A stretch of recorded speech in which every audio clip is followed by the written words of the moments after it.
Welcome back to Where Owls Walk. Lots of questions for our team to answer this week. Where is Jamal Lowe's best position? Is he an open front striker or should he be better on the wings? We're going to ask this team. And when is Shanzi's patience going to run out? Spent a bit of money, but the performances are not showing it. Welcome to Where Owls Walk. It's the quickest and most comprehensive review of all things Sheffield Wednesday on the internet. You are welcome.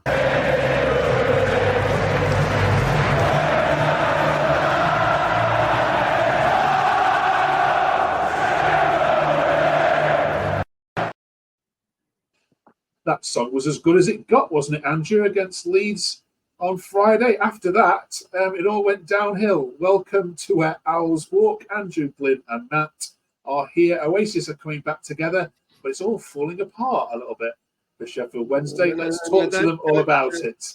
No, don't jump the gun. Don't jump the gun. Listen, let's not panic just yet. I know we were all upbeat. We're all expecting to get something out of that match on Friday night. It was a Yorkshire derby. We went into there with every chance to get a result against Leeds. But unfortunately, the performance against Plymouth was not reciprocated against Leeds. Simple as that. We did not go out there and attack them the way we attacked Plymouth. We did not have the ball possession the way we had the ball possession against Plymouth. And they took advantage. A couple of schoolboy errors. The defence weren't there. We actually made Leeds look good. I think some people are going a bit over the top about Leeds. I'm still not convinced. And I don't think they're going to get promoted this year, no matter what people might say. I think we gave them too much respect. The attack never showed up. The whole team performance was totally poor compared to what we know how they can perform. And I'm sure Danny Roll will give them a severe kick up the backside for that because it was not the way to bounce back after Sunderland. On a plus factor, Wednesday have not lost 3 successive games on the trot since November when Danny first arrived there, and it's not going to be happening this week. That's for sure. We've also got transfer deadline day to talk to this lot about as well. In the comments below, who's been the best deadline day signing for Sheffield Wednesday of all time? Or you can put in the worst as well, but in the comments below, we'd love to hear your thoughts on who those last-minute additions that have been added to the Owls squad that have actually had an impact. We'll get to transfer deadline in a second, but we must talk about the Leeds result. The nation was watching, Glyn. I was one of them. I was very disappointed in your side. I thought Leeds were good and looked like the old Leeds side from last April when they were about to win the league. But I thought Wednesday was bad. In particular, Mr. Bannon. What was your thoughts on it? If I'm honest, for 20 minutes, I think we pinned them. I think we pinned them back quite well. I think we certainly deserved a goal in the way that we played for the first 20 minutes. But again, we get caught on the break. One goes in the back of the net, and we kind of don't know what to do with it, do we? So. Back to pod 1, Mark. I predicted Leeds to win the league, and I honestly think they will. The threadbare, like we said in the week before, they sold the best players, and they still put a dominant performance in against a kind of confident Wednesday. So. That said, I agree with Andrew. I do think we were poor. I don't think we were as poor as people made out. I just think we were second best on the night. Sometimes it's the way that football goes, and we lost fair and square, and we move on. I agree. Bannon weren't great. Windass wasn't great. You can go through the whole team. I think Iorfa was kind of, for me, the kind of standout man on the day.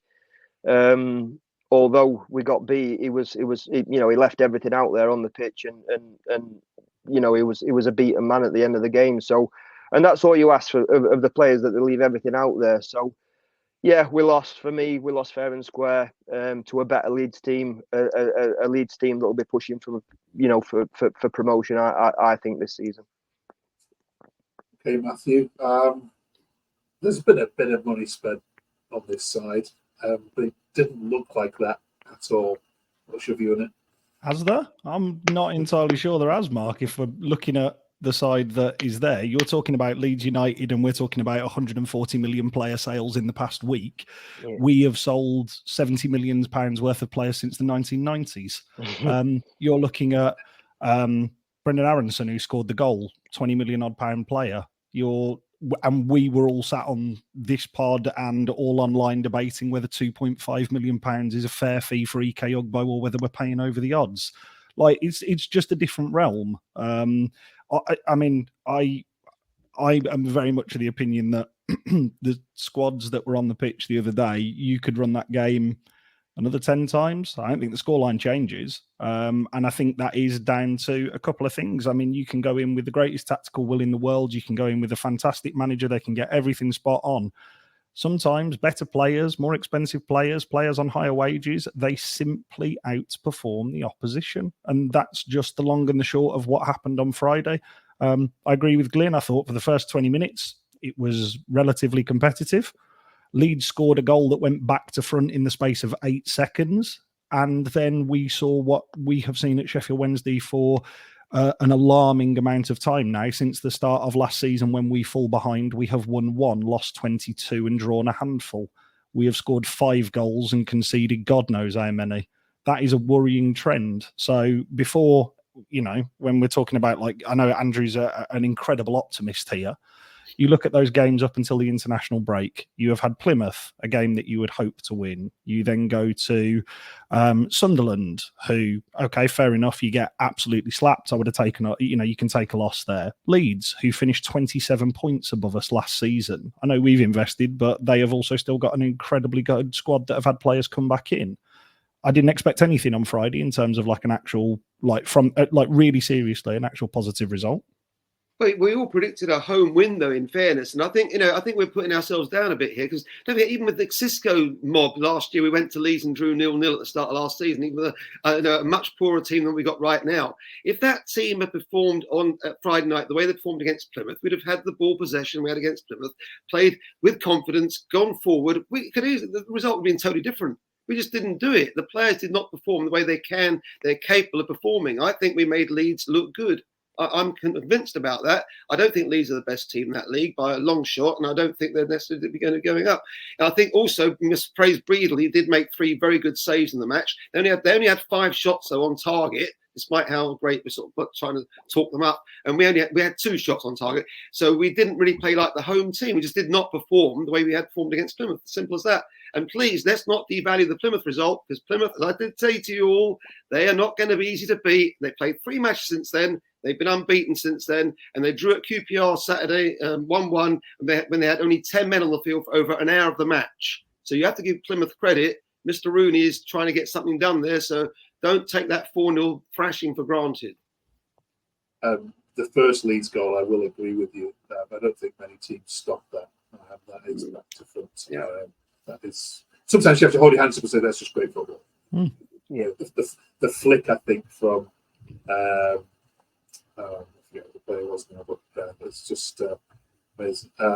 Stunning. The second one, I'm not sure. That was very lucky. I'm not sure if that goes in. It's a 40-yard slide rule ball, Mark, that splits a defence. I've got with a track runner who's running onto it. It is what it is. We had those opportunities as well, though. We caught them on the break a couple of times. Yeah. And, Masaba trying to, missing a through ball to Low. I think that would have been 2-1 if that had been played. You look back on, and I'm sure Danny Roll will look back on the opportunities missed as well. There was a header past the post as well, and also old Ugbo powder puff finish when he could have hit the ball harder, and he might have scored himself. It won't surprise you that I've managed to trawl social media from Friday to the recording of this to find some of the most outlandish takes on the game to push your buttons even further. But it might start a trend. Have a look at what social media had to say. Some of these are quite eyebrow raising.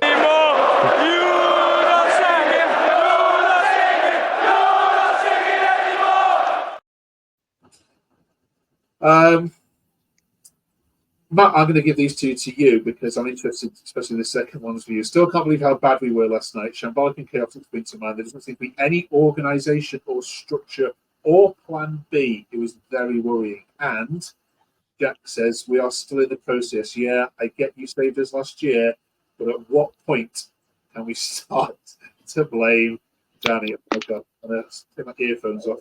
Oh. I mean, ultimately, I mean, let's deal with the first one in terms of it being shambolic and chaotic. Me personally, I don't think so. I think we were lacking a key player who I know we'll come on to potentially talk about in a little bit. We are lacking a defensive midfielder. A defensive midfielder would have helped immeasurably on the pitch because of the players who were drifting into that defensive midfielder space, and then Leeds were clean at the back four for about the last 30 minutes of the game.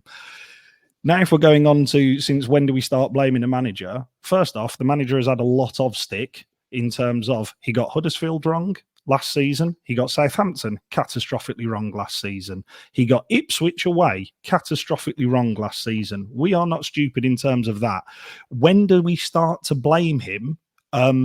End of this season. He has earned the trust and respect of every single Sheffield Wednesday fan to have at least a year. And if we're talking at least a year, he signed a 3-year deal. Now, I mean this very nicely, because if anybody is suggesting he is going to go where? His buyout clause is £10 million, and the only way he leaves is if a Premier League side, Everton, come looking at him around October if they're potentially struggling, or if he decides he's had enough of it because of nonsense like that.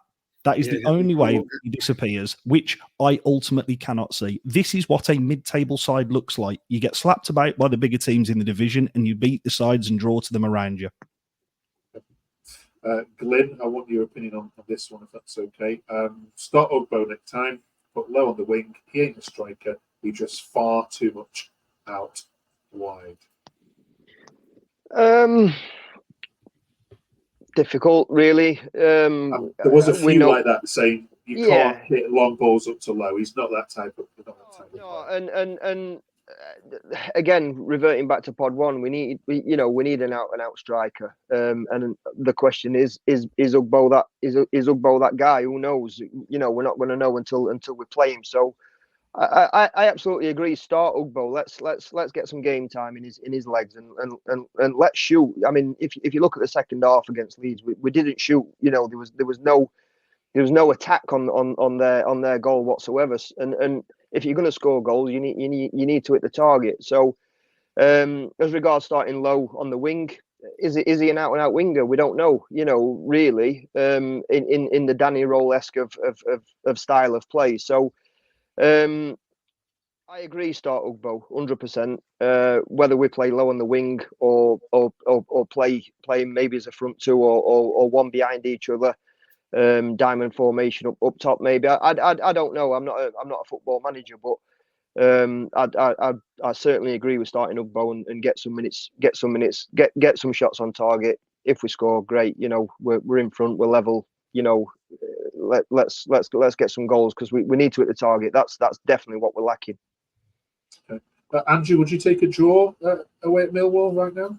Well, why should I? We won there last year 2-0 and Ugbo scored. So let's get Ugbo on the pitch then and let's see what he's made of. And let's go down there and try and get the win again. Quite capable, especially while they've only got 1 point to show from their first 3 matches as well. Watford went there and won. So we've got every chance. We've got to believe in ourselves. We've got to get the confidence factor back straight away. We've got to go down there tomorrow night, sort out Grimsby, progress in the League Cup, and then go to Millwall and go for the win. Don't just go and play for the draw there. Go for the win, get the win, and then we're up and running again. One of the threads, Matt, I saw from more pragmatic Wednesday fans like you guys was, look, let's not forget, Wednesday only came up about a year ago. We and I think sometimes the name Sheffield Wednesday, how big a club you guys are, we forget that. We didn't see that. We didn't see Sheffield Wednesday versus Leeds as a team that was relegated 2 years ago versus a team that came up 2 years ago.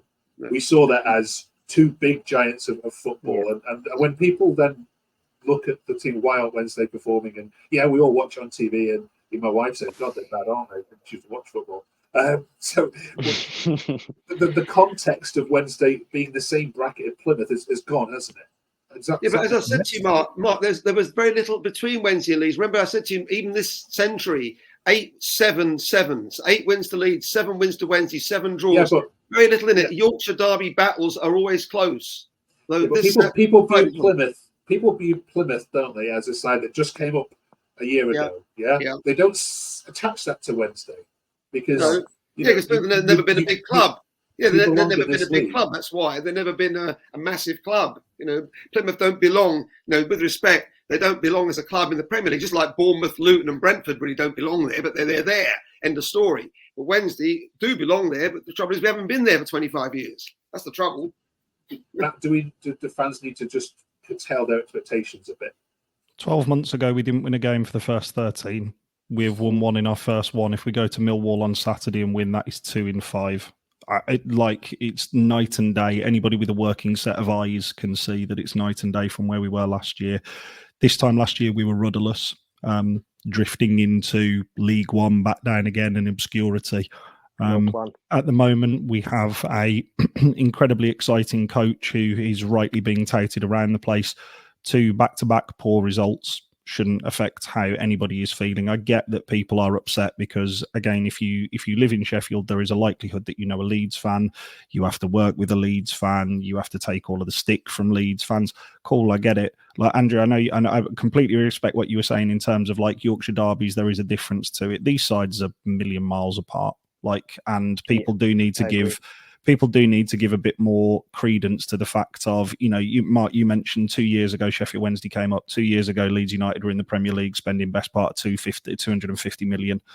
Yes, they've sold 140 million pounds worth of those players, but a lot of them are still there.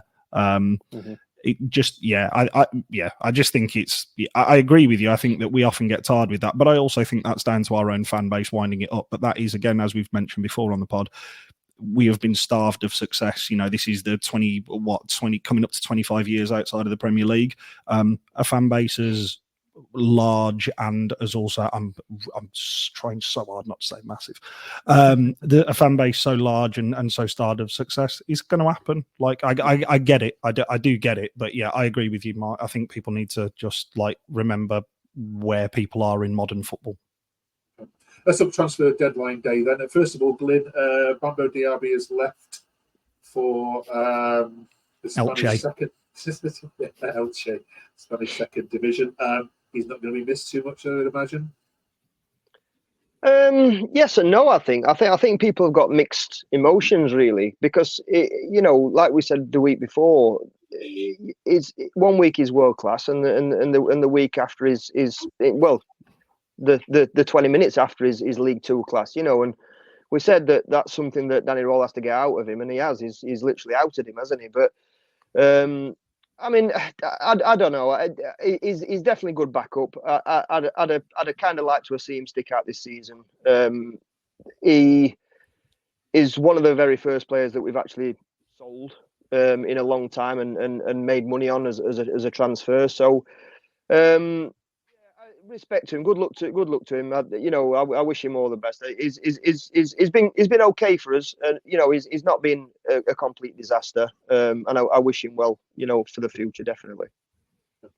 We are recording this on a Monday, so 4 days, Andrew, to get what Wednesday need. What's the priorities before the window shuts? I've said it already. Yeah, I've said it already. We are crying out. We need 2 key positions sorted as soon as possible. One is a leader in the centre of that defence, a leader a la Nigel Pearson, Mike Lyons, so many going back over the years, who were leaders, who organised the defence, make sure they're working together as a unit. Because at the moment, I can't hear a voice who's getting them all organised in the back there to make sure that they are sorted and organised. And also a defensive central ball-winning midfield player, hard-tackling, ball-winning midfield player in the centre of that midfield, who's going to, again, as I said, Barry Bannon is coming to the end of his sort of days. He can still deliver, he can still produce it, but we can't rely on him the way we did in the past. We now need to get somebody in the central midfield to win the ball. Simple as that. Matt, anything to add to that? On the central defensive midfielder, I think Shea Charles is all but confirmed by Russell Martin last Friday, who is our youth goalkeeper. Piers Charles is his older brother, who Southampton signed for £10 million last year. So that should plug that gap. My only other one is I would like to see some. I know you asked Glyn the question earlier. I personally feel that Jamal Lowe is a left forward, and I think that will provide some competition out there for Anthony Masaba. I would like like to see us go out and sign another winger of the ilk of a gentleman who signed for Sunderland last at the start of this window, who we had on loan last year.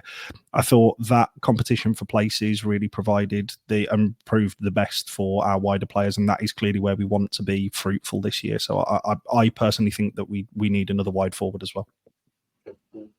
We asked you at the start then of the video, what's the best deadline day signing Wednesday have made? I don't tend to do too much business on deadline day. I'll give you one. Ada McGeady, 2016. Everton, appalling for Everton. Absolutely one of the worst players I've ever watched in an Everton shirt. Went on loan to Wednesday. There you go. Can you beat Ada McGeady? Yep. I got Jordan Rhodes for you in top trumps of worst signings, and another one, Jack Marriott. There's your two. I'll give you Jacob Butterfield as well. Would you like Jeff Hendrick as well? Take your pick. The biggest coup without a shadow of doubt, though, obviously, was Big Jack Charlton when he was our manager, getting Terry Curran to drop down 2 divisions to come to Wednesday in the old 3rd division. And that was astonishing that he came to us, he played for his boyhood club, and he helped us get promotion back up to the 2nd division in 79-80 season.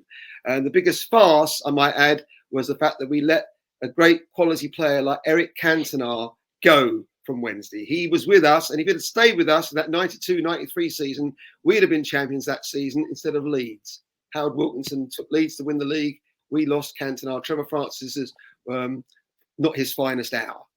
Can't play on AstroTurf, I heard, Andrew. Right, you lot. Enjoy your trip to Millwall. Behave yourselves. Don't wear colours. You know how that goes down there. Group halfway line treatment.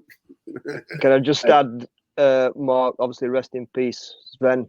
He's passed away today, so God rest his please. Absolutely, yeah. A gentleman of the game. Are we going to give score predictions? Why not, shall we? I mean, this game against Millwall ends 0-0 more than any other fixture for Sheffield Wednesday. So I'm going 0-0. It's going to be a 0-0. It always is 0-0. Go on, Glyn, you go first. Reaction needed, both managerial and players. Danny's away form isn't great, so I predict a Wednesday win 2-1. Okay. Matt? 1-1. Andrew? I'll take a draw if it comes to it, but I want the win, and I'm going to say 1-0 Wednesday. I know I said 1-0 against Leeds. I'm saying 1-0 here. Ugbo's going to score. The Millwall fans are crying out for Neil Harris to change the striking options. Up front was the young lad who's the League Two striker, Connor. Forget his surname now. So watch out for him starting, because he'll be chomping at the bits, because up front they are massively short. But good luck against Millwall. We will catch you at the other side next week before the international break to review it all, and you can give your gradings on the final transfer window. Closing the transfer window this summer. Thanks for watching, and enjoy your trip to Millwall. Cheers, fellas. Cheers, guys.